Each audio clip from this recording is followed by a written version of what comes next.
하나님의 뜻대로 사용되게 하소서라는 제목으로 하나님 말씀 증가하도록 하겠습니다. 들어가는 말 함께 봅니다. 시작.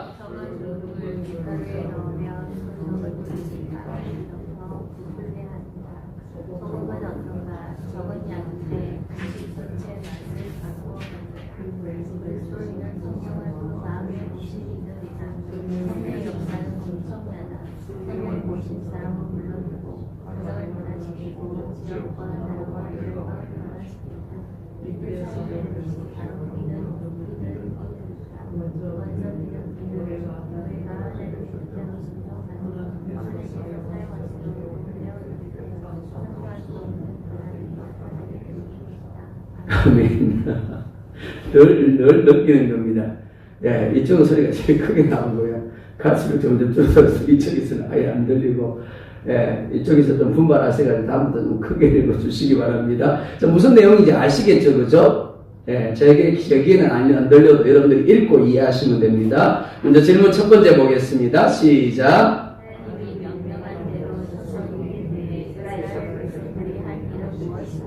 자, 지난주의 말씀 한번 떠올려 보시기 바랍니다. 가물가물하겠지만 한번 떠올려 보시기 바랍니다. 헤스본 땅을 정복했습니다. 그죠? 그러면 어떻게 들어가야 된다고요? 요단강을 건너서 여리고로 가야 상식적으로 맞는 겁니다. 그런데 하나님이 어디로요? 바산으로 올라가라고 이야기를 하십니다. 그죠? 사실은 가고 싶지 않았습니다. 하나님이 쳐서 그 땅을 차지하라고 하는데도 불구하고 괜히 사람을 보내어가지고 우리가 지나가기만 하겠다라고 안 싸우려고 했던 이스라엘 백성들입니다. 하나님은 주겠다 그러는데 부담스러운 겁니다. 하나님은 우리에게 복을 주고 은혜를 주겠다 그러는데 우리는 그 복을 안 받으려고 그럽니다. 은혜를 안 받으려고 그래요. 그래서 회피하려고 했습니다. 근데 어때요? 하나님이 그들을 완악하게 만들므로 말미암아 싸우지 않으면 안 되게 만들었습니다. 어쩔 수 없이 싸웠죠. 그죠? 믿음으로 싸운 게 아닙니다. 어쩔 수 없이 싸웠는데 하나님이 주었다라고 말씀하셨기 때문에 이기게 되어졌습니다. 그리고 바산으로 올라가죠. 바산도 마찬가지입니다. 그죠? 하나님이 쳐서 이기게 하셨습니다. 그 다음에 말씀입니다. 그죠? 12절 13절 볼까요? 시작.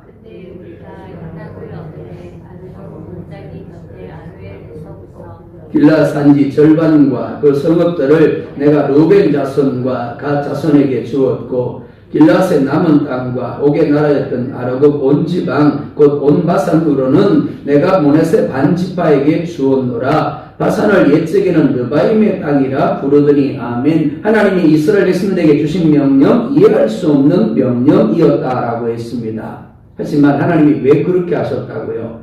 이렇게 함으로 말미암아 하나님이 이스라엘 백성들이 가진 믿음의 크기를 키워주기를 원하신 겁니다. 그리고 축복의 지경을 넓혀주기를 원하신 것이다 라고 했습니다. 그렇죠? 이스라엘 백성들이 생각하는 약속의 땅 어디였습니까? 요단 서편 지역입니다. 그죠? 요단 서편 지역만 생각했습니다. 그러니까 요단강을 건너가서 그 땅을 차지하자는 겁니다. 근데 아니라는 거죠. 우리가 살펴본 것처럼 아래로는 어디로부터요? 애굽 강으로부터, 그리고 서쪽으로는 지중해, 그리고 동쪽으로는 어디까지요? 유브라데 강까지가 하나님이 아브라함과 그 자손에게 주려고 했던 땅입니다. 하나님의 뜻은 큰데 이스라엘 백성들이 가지고 있는 꿈은 비전은 어떻다고요? 너무 작았다라는 겁니다. 그 꿈을 키워주기를 원하신 겁니다. 그 비전을 키워주기를 원하신 거죠. 그러니까 이 시대에 우리에게 적용한다면 어떨까요? 하나님 50명만 주십시오. 하나님 100명만 주십시오. 하나님은 1000명을 주려고 그러는데, 하나님 2000명 주려고 그러는데, 아니요, 우리는 100명이면 족합니다. 50명이면 족합니다. 라는 겁니다. 제가 언젠가 그런 이야기를 했을 겁니다. 어떤 분이 어느 교회에서 정말 가난한 분이 계셨습니다. 그래가지고 매일 굶지 않고 먹을 수 있을 정도로 아주 작은 구멍가게 하나만 낼 수 있게 해 주십시오라는 기도를 하나님 앞에 매일 드렸습니다. 작정을 하고. 그러니까 그가 꿈꿀 수 있는 크기는 그거였습니다. 구멍가게. 왜? 그가 가지고 있는 돈이 하나도 없었기 때문입니다. 하루에 양식만 있어도 족하겠습니다. 그래서 구멍가게를 하고 굶지 않게 해 주십시오가 그의 기도였습니다. 그런데 하나님의 꿈은 그게 아니었다라는 겁니다. 하나님이 그에게 주시려는 축복은 그게 아니었다라는 거죠. 그 교회 한 분이 마트를 크게 하시는 분이 있었는데 그분이 갑자기 이민을 가게 되었습니다. 그리고 마트를 처분해야 되는데 급하게 처분하려고 하다 보니까 인수할 사람이 쉽게 나타나지 않는 겁니다. 그런데 그분이 이야기를 듣고는 그러는 겁니다. 이걸 집사님이 하시면 안 되겠습니까? 말이 되나요? 안 되나요? 안 되죠. 구멍가게 할 만한 돈도 없는데 대형마트를 어떻게 할 수 있습니까? 못합니다. 우리 돈이 없습니다. 그랬더니 이분이 그럽니다. 우리 돈이 급한 게 아닙니다. 지금 가야 되기 때문에 출국을 해야 되기 때문에 이것을 누군가가 해야 됩니다. 그러니까 하시면서 차차 갚으시면 됩니다. 자, 하나님의 뜻과 우리의 뜻이 다른 거죠. 하나님의 생각, 하나님의 길이 우리보다 어떻다고요? 크다라고 했습니다. 그죠? 높다라고 했죠. 그렇습니다. 하나님은 이해할 수 없는 명령을 통해서 이스라엘 백성들이 가진 믿음을 키워주기를 원했고 그들이 가지고 있는 축복이라는 그들이 생각하는 그 축복의 지경을 넓혀주기를 원하신 겁니다. 내키지 않아서 억지로 순종하였음에도 불구하고 말씀하신 대로 그 땅을 쳐서 이기게 하셨습니다. 그리고 그 얻은 땅 중에서 아르논 골짜기 곁에 아로엘에서부터 길라 산지 절반과 그 성읍들을 루벤 자손과 갓 자손에게 주게 되어집니다. 그리고 길라의 남은 땅과 바산은 누구에게요? 므낫세 반지파에게 줍니다. 자, 그리고 14절에 이렇게 말씀을 합니다. 또 함께 볼까요? 므낫세 아들 야일이 경계까지 아르곱 온 지방을 점령하고 자기의 이름으로 이 바산을 오늘날까지 하본 야일이라 불러오느니라. 아멘. 14절 말씀은 어떻게 해석하느냐에 따라 긍정이 되기도 하고 부정이 되기도 합니다. 자, 오늘은 일단 긍정으로 해석을 하겠습니다. 요단 동편 땅 중에서 남은 땅 바산을 므낫세 반지파에게 주었다라고 하십니다. 자, 그런데 바산이라는 지명이 옛적에는 뭐였다고요? 읽었잖아요. 르바임의 땅이라 부르더니 라고 말씀을 합니다. 뭐라고 불렀다고요? 르바임의 땅이었대요. 네, 성경 공부하시면 다 잊어버리셨습니까? 왜 그럴까요? 왜 르바임의 땅이라고 불렀을까요? 르바임 사람들이 살고 있었기 때문입니다. 자, 똑같은 땅입니다. 똑같은 가나안 땅이에요. 가나안 땅인데 가나안 족속들이 살 때는 뭐라고 불렀다고요? 가나안 땅이라고 불렀어요. 가나안 사람들이 살 때는 가나안이라고 불렀어요. 그런데 유대인이 사니까 뭐라고 부르더라고요? 유대 땅이라고 불렀어요. 그죠? 유대 땅, 유대인의 땅이라고 불렀습니다. 근데 유대인들이 포로로 잡혀가 버렸어요. 그리고 돌아왔는데도 불구하고 로마의 입장에서 보면 누가 살고 있었다고요? 블레셋 사람들이 살고 있었습니다. 그러다 보니까 뭐라 불렀다고요? 블레셋인의 땅. 그게 오늘날로 말하면 팔레스타인입니다. 지금 우리가 뭐라 불러요? 이스라엘 땅이라고 부르나요? 아니요, 팔레스타인이라고 부릅니다. 그때부터 계속해서 팔레스타인이라고 불러진 거죠. 같은 땅인데 누가 사느냐에 따라서 부르는 이름이 달라지더라라는 거죠. 르바임 족속이 살고 있었기 때문에 르바임의 땅이라고 불렀습니다. 그런데 그 땅을 므낫세 지파에 속한 야일이 정복합니다. 그리고 그 땅에 살게 되었습니다. 그리고 그 땅 이름을 뭐라 불렀다고요? 읽었잖아요. 자기 이름으로 이 바산을 오늘날까지 뭐라 불렀다고요? 하봇 야일이라 불렀더라. 야일의 동네라고 불렀다라는 겁니다. 마치 우리나라에서 신시 집성촌, 김씨 집성촌이라고 부르는 것 같은 겁니다. 애기마을이 신시 집성촌 아닙니까? 그렇죠? 신시가 많죠. 그러니까 신시들이 모여 살면서 신시 동네가 되어진 거죠. 자, 그런데 한번 생각해 볼까요? 르바임 족속은 당연히 우상을 숭배하는 이들이었습니다. 그러니까 그 땅은 당연히 우상 숭배 땅이 될 수밖에 없었을 겁니다. 그렇죠? 죄악으로 가득했겠죠. 그러니까 그 땅은 오염될 수밖에 없었을 겁니다. 부패할 수밖에 없었겠죠. 그런데 이름이 바뀌었습니다. 르바임의 땅이 아니라 하본 야일이 되었습니다. 자, 그러면 어떻게 되나요? 하나님을 예배하고 말씀에 순종하는 이들이 살게 되어졌습니다. 그날 하는 것이 뭐가? 눈만 뜨면 찬송하고, 눈만 뜨면 예배하고, 눈만 뜨면 기도하고, 눈만 뜨면 말씀을 읽는 거예요. 그러니까 당연히 그 땅은 거룩한 땅이 되고 하나님이 기뻐하는 땅이 되고 하나님이 축복하시는 땅이 될 수밖에 없는 겁니다. 그러니까 땅이 문제가 아니라 그 땅에 사는 사람들이 어떤 존재가 되느냐에 따라 달라지더라라는 거죠. 하나님이 주시는 땅은 단순히 자리를 차지하고 살게 하시는 땅이 아닙니다. 그러면 믿지 않는 사람과 다른 것이 없습니다. 살고 있는 그 땅이 하나님을 인정하고 하나님을 섬기는 땅이 되게 해야 될 사명이 우리에게 있는 겁니다. 우리를 애기 마을에 살게 했다라면, 우리를 국사리에 살게 했다라면 어떻다고요? 우리를 통해서 국사리가 하나님을 인정하고 하나님을 섬기는 거룩한 땅이 되어야 될 사명이 있는 겁니다. 이는 우리가 속한 가정, 일도 만남도 마찬가지입니다. 그래서 마태복음 5장을 보면 너희는 세상의 소금이니 너희는 세상의 빛이니라고 말씀을 합니다. 소금이 들어가면 변화가 일어납니다. 간이 맞추어지죠. 맛이 있어집니다. 부패가 나가지고 뻣뻣하던 것이 녹아집니다. 힘이 빠져요. 마찬가지로 그리스도인이 사는 곳에, 교회가 있는 곳에는 당연히 그 땅의 형질이 바뀌고 이름이 바뀌어야 하는 겁니다. 아포급이기 때문에 아포교회가 아니라 아포교회가 있기 때문에 뭐가 되어야 된다고요? 아포업이 되어야 된다는 거죠.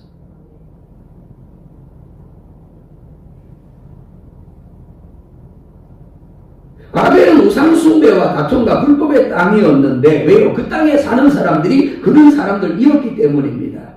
하지만 이제 하나님을 예배하고 하나님을 사랑하며 말씀에 복종하는 이들이 사는 땅이기 때문에 그 땅도 어떻게 바뀌어야 한다고요? 하나님을 예배하고 사랑하며 말씀에 복종하는 땅, 거룩한 땅이 되어져야 된다는 겁니다. 그게 거룩한 영향력이에요. 소금이 넣었는데 짠 게 아니라 매워요. 그럼 어떨까요? 이럴 겁니다. 야, 너 미쳤네? 소금이 미친 거예요. 제정신이 아닌 겁니다. 짠맛을 내야 되는데 지가 고춘 줄 알아. 그러면 매운맛을 내는 겁니다. 그렇죠? 그리스도인이 빛인데 소금인데 빛이 있는 곳에 어둠이 떠나가고 소금이 있는 곳에 맛이 나야 되는데 부패가 떠나가야 되는데 교회가 있는데 어떻다고요? 부패가 더 심해지네? 맛이 더 형편없어져요. 그 문제가 있는 거죠. 아브라함과 이삭이 있는 곳에, 다윗이 있는 곳에, 다니엘이 있는 곳에 하나님이 함께 하시는 것이 보여졌습니다. 인정되어졌어요. 아브라함을 데려가고 이삭을 데려간 이들이 아브라함을 찾아옵니다. 이삭을 찾아와요. 그리고 뭐라 말합니까? 우리와 함께 해달라고. 하나님이 당신과 함께 하는 걸 보았다라고 이야기를 하죠. 마찬가지입니다. 우리가 있는 곳에 뭐 같은 변화의 역사가 나타날 수 있어야 되는 겁니다. 질문 하나 해볼까요? 여러분들은 우리나라에서 복음화율이 가장 높은 곳이 어디인지 알고 계십니까? 말씀을 준비하면서 저는 놀랐어요. 우리나라 복음화율이 이렇게 낮구나.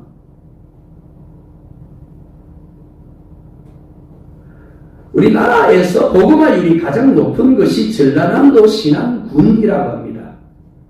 신안군이 35.1%래요. 35%밖에 안 돼. 겨우. 그게 전국에서 제일 높은 복음화율이에요. 그런데 신안군에서도 정도라는 섬이 있습니다. 정도는요, 복음화율이 몇 %일까요? 90에서 95%래요. 그러니까 10명 중에 1명만 빼고 다 예수 믿는 사람이라는 겁니다. 6개의 유인도와 93개의 무인도로 이루어진 신안군 정도면인데요. 지금 약 1,400명 정도의 사람들이 살고 있다고 합니다. 몇 개 교회가 있을까요? 11개 교회가 있다고 합니다. 특별히 4개 자연마을로 구성된 방충리라는 곳은 우리가 국사리 하는 것처럼 방충리는 복음화율이 거의 100%에 가깝다고 합니다. 그래서 면다리 섬 지역에 교회만 있는 곳은 이 정도가 유일하다고 합니다. 교회만 있대요. 무슨 말인지 아시죠? 절이 없는 겁니다. 성당이 없어요. 또요, 무당도 없습니다. 전도가 이렇게 기독교 섬이 된 것은 문준경 전도사님 때문입니다. 그분이 뿌린 선교의 피 때문입니다. 문준경 전도사님은 정도 인근 임자면에 1933년 임자 진리교회를 개척합니다. 그리고 정도에 1935년에 중동리교회, 36년에 대처리교회, 그리고 병풍리교회를 세웠습니다. 그리고 정도에만 10개의 교회를 세웠다라고 합니다. 그리고 10개 교회에서 한 교회가 분립이 되어져서 11교회가 되어진 거예요. 그러니까 11교회를 모두가 누가 세웠다고요? 문중경 전도사님이 세운 겁니다. 그것만이 아닙니다. 둘째, 이곳 교회들은 하나같이 예배를 마친 후에 점심 식사를 함께 나눈다라고 합니다. 누구는 쌀을 가져오고, 누구는 마늘을 가져오고, 또 다른 이는 고추장, 된장, 간장을 가져오고, 집에서 수확한 농산물과 어패류를 토요일날 미리 교회에 갖다 놓는다고 합니다. 그리고 주일 예배를 마치면 함께 음식을 먹으면서 삶의 이야기를 나눈대요. 농사 이야기, 그리고 물고기 잡는 이야기, 자식 이야기, 여러 가지들을 나눈다라고 합니다. 그 시간만큼은 정말 가감 없이 속에 있는 이야기를 다 틀어놓는 겁니다. 그리고 목사님은 기도 제목 물을 필요가 없대요. 그가 가만 앉아있으면 기도 제목이 다 나온대요. 어떻게 사는지가 다 눌러오니까 신방할 필요가 없다라고 합니다. 그러니까 그때 들은 이야기를 가지고 새벽마다 기도의 재단을 쌓는다라고 합니다. 세 번째, 이 지역 교회들은 한 달에 한 번씩 축구 경기를 한다고 합니다. 교회 선거끼리는 물론 교회 대항 축구 경기도 펼친다고 하는데 이를 위해서 잔디 구장까지 소유하고 있는 교회도 있다고 합니다. 문중경 전도사님은 무안군 일대 21개 섬지역을 순회하면서 주민들에게 복음을 전했습니다. 워낙 몸을 돌보지 않고 열심히 복음을 전하다 보니까 55세라는 나이에 몸져서 누웠다라고 합니다. 그러면서 광복을 맞이했대요. 그리고 성도들이 그의 회각을 앞두고 조촐한 잔치를 준비하던 중에 6.25 전쟁이 터졌다고 합니다. 1950년 9월 28일 새벽녘에 공산당원들에 의해서 체포가 되어서 목포에 있는 정치 보위부로 압송이 되었다고 합니다. 연합군의 반격으로 일시적인 자유를 찾았지만 10월 4일 밤에 공산당의 대대적인 숙청 작업 때 순교를 당했다고 합니다. 신안군 지역에서 종교적인 반동 제1호로 몰려서 사형수 대열에 뛰어서 백사장으로 끌려가서 공공에 맞고 비수에 찔리고 죽창에 찔리고 또 총에 맞아 죽임을 당했다고 합니다. 그러니까 비참하게 죽임을 당하는 거죠. 왜냐하면 그들 입장에서 보면 어떻습니까? 신안군 그 지역을 보고만, 정도 지역을 보고만 그야말로 반동분자 중에 반동분자였기 때문에 그랬을 겁니다. 그런데 그 한 사람 문중경 전도사님의 헌신과 순교가 증도를 거의 100%에 가꾼 기독교 공화 면으로 만든 겁니다. 한 사람이 그렇게 한 거예요. 하나님이 소돔과 고모라 성에 의인이 10명만 있어도 소돔과 고모라를 멸망시키지 않겠다고 하신 이유가 여기 있습니다. 한 명 때문에 신앙문이 바뀌어지고 증도문이 바뀌어진 것처럼 소돔과 고모라 성에 10명의 문중경 전사님이 있었다면 어떨까요? 소돔과 고모라는 바뀌어졌었겠죠. 근데 문제가 뭐라고요? 없었다라는 거죠. 그렇습니다. 교회와 그리스도인의 거룩한 영향력이 이렇게 대단합니다. 아포교회라는 이름은 그저 주어진 것이 아닙니다. 우리를 이 땅에 살게 하신 것도 그저 우연히 되어진 것이 아닙니다. 우리를 통해서 이 땅을 복음하고 하나님을 섬기는 땅이 되게 하기 위함인 겁니다. 사랑 여러분, 아포 땅에 살기 때문에 나는 아포 은민이가 되면 안 되는 겁니다. 아포교회 교인이기 때문에 아포 은민인 거예요. 그리고 아포교회 때문에 어떻게 해요? 아포 땅이 아포읍이 되는 겁니다. 하나님이 축복하는 땅, 하나님 기뻐하시는 거룩한 땅이 되어지는 겁니다. 하나님이 우리 교회를 이 땅 가운데 세우신 이유가 바로 여기에 있습니다. 지금까지 애기마을로 불렸어, 아포읍이라 불렸어. 그러나 너희 때문에 하분야일이라 불려야 되는 거야 라고 말씀하는 겁니다. 그렇기 때문에 우리는 우리 자신이 어떤 존재이고 어떤 삶을 살아야 하는가를, 왜 하나님이 이곳에 교회를 세우시고 왜 하나님이 우리를 아포교회 성도가 되게 했는가를 분명히 의식해야 됩니다. 그리고 기도로 하나님을 의뢰함으로 과연 하나님이 우리를 통해서 이 땅을 새롭게 하시는 그 통로로 온전히 쓰임받을 수 있어야 됩니다. 자, 두 번째 질문 보겠습니다. 시작.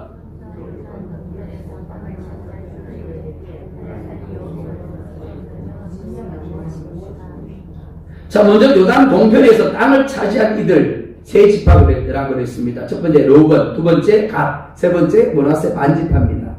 자, 이들에게 하나님이 요수아를 통해서 명령한 것이 무엇입니까? 18절, 19절을 함께 봅니다. 그때 내가 너희에게 명령하여 이르기를 너희의 하나님 여호와께서 이 땅을 너희에게 주어 기업이 되게 하셨은즉 너희의 군인들은 무장하고 너희의 형제 이스라엘 자손의 선봉이 되어 건너가되 너희에게 가축이 많은 줄 내가 아노니 너희의 처자와 가축은 내가 너희에게 준 성읍에 머무르게 하라. 아멘. 르우벤과 갓과 므낫세 반지파는 요단 동편에서 이미 땅을 분배받았습니다. 하지만 아직 나머지 지파들은 요단을 건너 서편으로 건너가서 전쟁을 하고 땅을 정복해야만 합니다. 그렇기 때문에 세 지파에게 무장하고 선봉이 되어서 건너가서 싸우라고 너희 형제에게도 안식을 주면 그때 받은 기업으로 돌아오라고 합니다. 왜 이렇게 해야 합니까? 믿지 않는 사람은 내가 수고해서 내가 얻었다라고 생각을 합니다. 그러니까 내 마음대로 누릴 수 있다라고 여깁니다. 하지만 믿는 사람은 하나님이 도우셨고 하나님이 주셨다라고 생각을 합니다. 하나님이 요단 동편 두 왕과의 싸움에서 앞서 싸우지 않았다면 어떨까요? 르우벤, 갓, 므낫세 반지파는 그 땅을 차지할 수 없었을 겁니다. 이를 인정하는 것이 믿음인 겁니다. 하나님이 나와 함께 하셔서 하나님이 도우셔서 하나님의 은혜로 우리가 이 땅을 차지하게 된 거야. 그걸 인정하는 게 믿음이라는 거죠. 자, 시편 127편 보십시다. 함께 봅니다. 여호와께서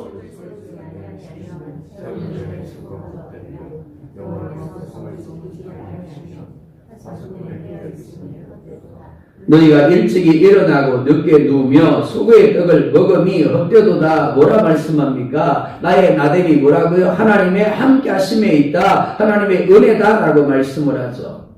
이스라엘 백성들이 가나안에 들어가서 첫 번째로 만난 성, 여러분들이 알고 있는 것처럼 여리고 성이었습니다. 여리고 성은 외성과 내성의 두 겹으로 된 견고한 성읍이었습니다. 무엇보다 여리고 사람들이 문을 닫고 아예 이스라엘 백성들을 상대해 주지 않았습니다. 그러니까 정복할 수가 없었습니다. 그런데 정복합니다. 칼로, 창으로 싸워서 이긴 것이 아닙니다. 대포를 쓴 것도 아닙니다. 이스라엘 백성들이 애쓰고 노력했기 때문에 되어진 것도 아닙니다. 단지 하루에 한 바퀴씩 법궤를 앞세우고 6일 동안 돌고 7일째는 7바퀴를 돌고 믿음으로 큰 소리로 선포했을 뿐입니다. 그랬더니 저절로 여리고가 알아서 무너졌습니다. 이스라엘 백성들이 두 번째로 정복하고자 하는 곳은 아이 성입니다. 아이 성은 여리고 성과는 비교할 수 없이 작은 성입니다. 그런데 비참하게 깨집니다. 왜요? 여리고 성과 아이 성 싸움의 다름은 오직 하나였습니다. 하나님이 함께 하시느냐? 그렇지 않느냐였습니다. 하나님이 함께 하셨을 때 여리고 성이 저절로 무너졌습니다. 하나님이 함께 하지 아니하니까 가서 싸웠는데 안 되어졌죠. 아이성은 범죄한 아간 때문에 하나님이 함께 하실 수가 없었습니다. 그래서 패할 수밖에 없었던 겁니다. 그렇습니다. 우리를 되게 하시고 우리를 하게 하시는 분이 하나님입니다. 그러니까 우리가 다른 사람보다 먼저 무엇인가가 되고 무엇인가를 얻었다면 하나님이 어떤 목적을 가지고 우리에게 그렇게 되게 하시고 그렇게 하게 하신 겁니다. 그렇기 때문에 무언가가 되어졌을 때 무엇인가를 얻게 되었을 때 하나님께 물으시기 바랍니다. 하나님, 이 일을 통해서 하고자 하시는 것이 무엇입니까? 하나님, 제가 어떻게 하기를 원하십니까? 그리고 하나님 주시는 감동을 따라 주신 것, 되게 하신 것을 사용하시기 바랍니다. 르우벤과 갓과 므낫세 반지파는 이미 땅을 차지하였습니다. 그러니까 얼마든지 나머지 지파들의 필요를 외면하고 그 땅에 안주하려고 할 수 있습니다. 한번 생각해 볼까요? 이들이 앞장서서 성공이 되어서 올라갑니다. 그럼 죽을 가능성 있다 없다? 있습니다. 아니, 나는 이미 기업을 차지했는데 왜 올라가서 생명의 위협을 받으면서 싸워야 돼요? 왜 그렇다고요? 하나님의 은혜로 되어진 것이기 때문에 그 은혜를 동일하게 어떻게 해요? 나머지 지파들에게 돌려보내야 되기 때문에 그렇습니다. 그렇습니다. 하나님이 함께 하셨고 그 땅을 차지할 때 나머지 지파들이 함께 싸워준 것처럼 나도 그들을 위해서 함께 싸워주어야 하는 겁니다. 하나님의 동역자로 함께 동역할 수 있어야 된다라는 거죠. 우리가 기억해야 할 것이 바로 이것입니다. 우리가 사는 사회는 마치 톱니바퀴처럼 맞물려 돌아갑니다. 우리가 살아가는 데 있어서 참 필요한 것들이 많습니다. 먹는 것에서부터 입는 것, 그리고 우리가 쓰는 도구들에 이르기까지 그 수를 헤아릴 수 없을 정도로 많습니다.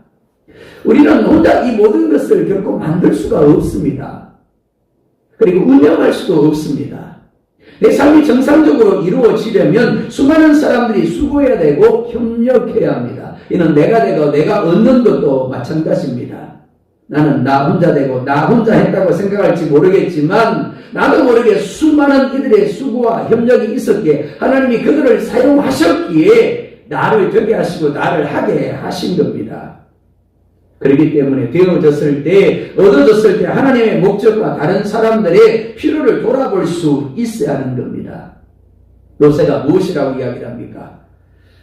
18절 그리고 20절 봅니다. 함께 봅니다. 너희의 부인들은 무장하고 너희의 형제 이스라엘 자손의 선봉이 되어 건너가되 여호와께서 너희에게 주신 것 같이 너희의 형제에게도 안식을 주시니 그들은 요단 저쪽에서 너희 하나님 여호와께서 그들에게 주시는 땅을 받아 기업을 삼게 이르거든 너희는 각기 내가 준 기업으로 돌아갈 것이니라 하고 그렇습니다.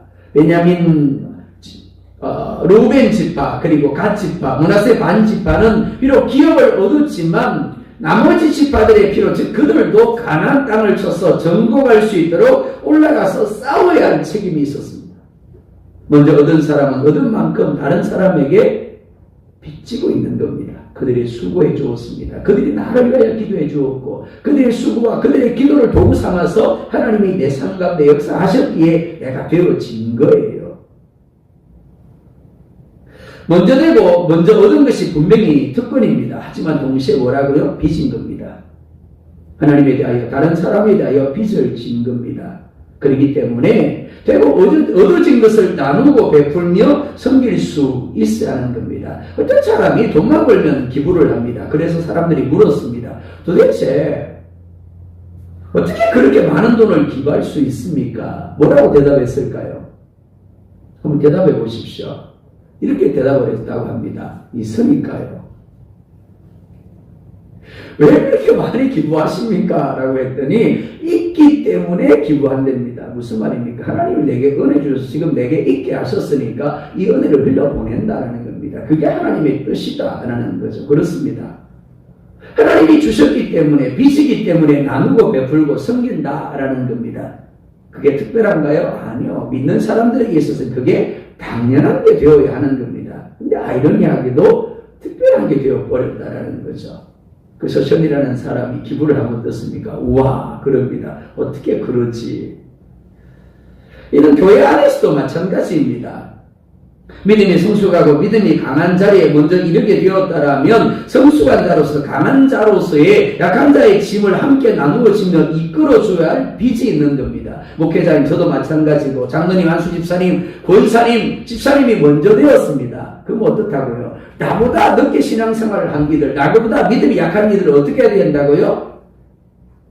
내가 받은 은혜를 흘려보내 주어야 한다는 겁니다. 섬겨야 한다는 거죠.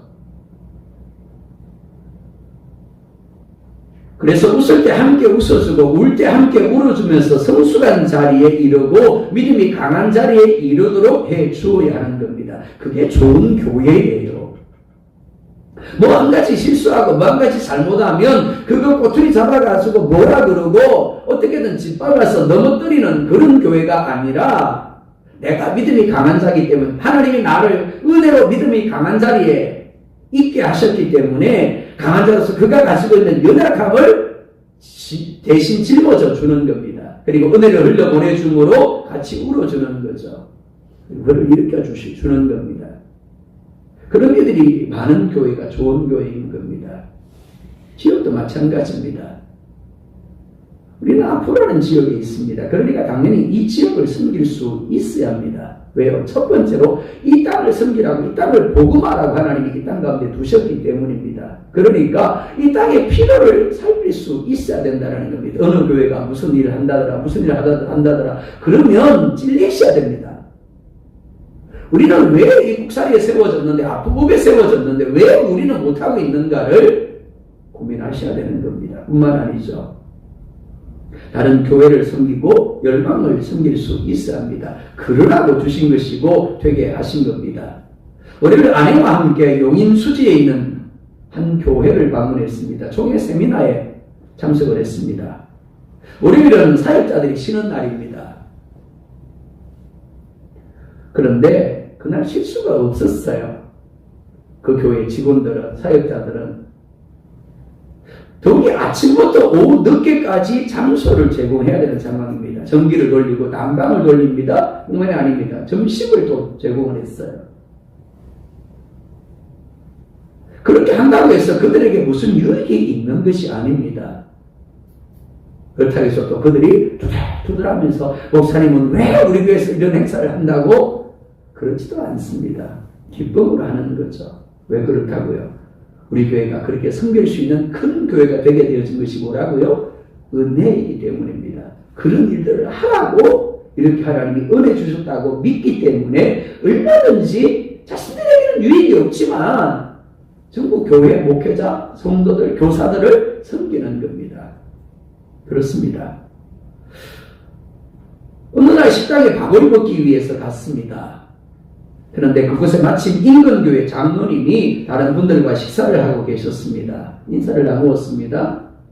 우리 따로 식사를 하고 있었습니다. 그런데 장로님 일행이 나가면서 저희 일행의 밥값을 계산하고 나가셨습니다. 왜 그랬을까요? 제가 장로님에게 장로님 오늘 밥은 장로님 쏘십시오. 그렇게 하지도 않았습니다. 밥값을 내라고 한 적이 없습니다. 그런데도 장로님 나가면서 저희 일행의 밥값을 계산해주고 나가셨어요. 왜 그랬을까요? 그러라고 하나님이 주신 은혜임을 인정하기 때문입니다. 주일 저녁에 의회 임원들이 인동교회에서 모였습니다. 여러 가지 이제 야유의 이야기부터 해서 여러 일들을 나누었습니다. 나누면서 이제 재정에 대한 이야기를 나누면서 그 가운데 있는 몇 분 장로님이 그러는 겁니다. 교회에 내라고 할 거 뭐 있습니까? 장로님 우리들이 내면 되죠. 제가 그걸 들으면서 어떻게 해요? 충격을 받았어요. 어떻게 하면 자기 주머니 안 틀고 교회 재정을 쓰려고 하는 사람이 있는데 그 장로님들 안 그렇다는 겁니다. 교회 안 그래도 쓸 돈이 많은데 그거 꼭 교회 뭐 내라 해야 됩니까? 장로님들이 내면 되는 거 아닙니까? 왜 그렇다고요? 하나님이 그러라고 주신 것을 인정하기 때문에 그렇습니다. 그리고 그렇게 할 때 어떻다고요? 더 넘치도록 주실 것을 믿기 때문입니다. 그걸 경험했기 때문입니다. 하나님이 주신 은혜와 복을 선정하거나 독점하는 것은 참 복이 아닙니다. 함께 나누고 누릴 때 진정한 복이 되어지는 겁니다. 갈수록 점점 더 이기적이 되고 자기 중심적이 되는 세상 속에서 그리스도인이 교회가 다르다라는 것을 보여줄 수 있는 것이 무엇일까요? 움켜쥐고 자기 자신만을 위하여 사용하는 세상 속에서 나누고 베풀고 함께하는 것이 아니겠습니까? 우리가 더 지체들을 섬기고 이 지역을 섬기고 또 다른 교회와 열방을 섬겨야 될 이유가 여기 있습니다. 하나님의 은혜를 먼저 받았기 때문입니다. 그리고 받은 대로 흘려보낼 때 더 넘치도록 하나님이 채워주실 것이기 때문입니다. 하나님이 오늘 말씀을 우리에게 읽게 하시는 이유도 너도 아포교회도 그렇게 하라는 것입니다. 사랑 여러분, 이번 의성 산불 그리고 산청 산불 유서 소식 들으셨을 겁니다. 많은 이들이 목숨을 잃었죠. 목숨만 잃은 게 아닙니다. 그렇죠? 평생 일군 재산을 한순간에 다 잃어버렸어요. 특히 많은 교회가 불에 타고 예배할 공간이 없어졌습니다. 한 목사님하고 한 집사님 인터뷰하는 걸 들으면서 정말 그렇더라고요. 불이 막 번지고 있는데 교회를 지키려고 그렇게 막 몸부림쳤는데도 안 되더래요. 결국 불에 타버렸고 예배할 공간이 없어진 겁니다. 그렇다고 해서 그들이 예배 공간을 다시 세울 수 있는 재정이 있는 것도 아닙니다. 그런 뉴스들을 보면서 참 답답함을 느꼈습니다. 자, 여러분들 어떻게 하시겠습니까? 우리 교회는 정말 작은 교회에 불과합니다. 그렇죠? 제 정도 넉넉하지 않습니다. 그러니까 분명히 우리는 큰 일을 할 수는 없습니다. 그러나 적어도 하나님이 우리에게 주신 은혜를 가지고 우리가 할 수 있는 작은 일은 감당할 수 있다고 여겨집니다. 그렇기 때문에 재직개수 좀 다루려고 합니다. 큰 금액은 아니더라도 우리가 할 수 있는 범위 내에서 교회를 새로 세우는 일에 좀 우리가 협력할 수 있었으면 합니다. 사랑하는 여러분, 오늘 하나님이 여러분에게 주신 것이 무엇입니까? 또 주신 것을 통해서 하라고 하시는 것 무엇입니까? 그것에 순전히 보시기 바랍니다. 하나님이 잘했다고 그러실 겁니다. 네가 작은 일에, 지극히 작은 일에 충성하였으니 내가 많은 것으로 너에게 맡길 것이다 라고 하실 겁니다. 그게 그 교회 부흥의 비결이고 그게 넘치는 하나님의 복을 받는 비결인 겁니다. 그런 저와 여러분 되고 우리 교회가 되기를 주의 이름으로 축복합니다.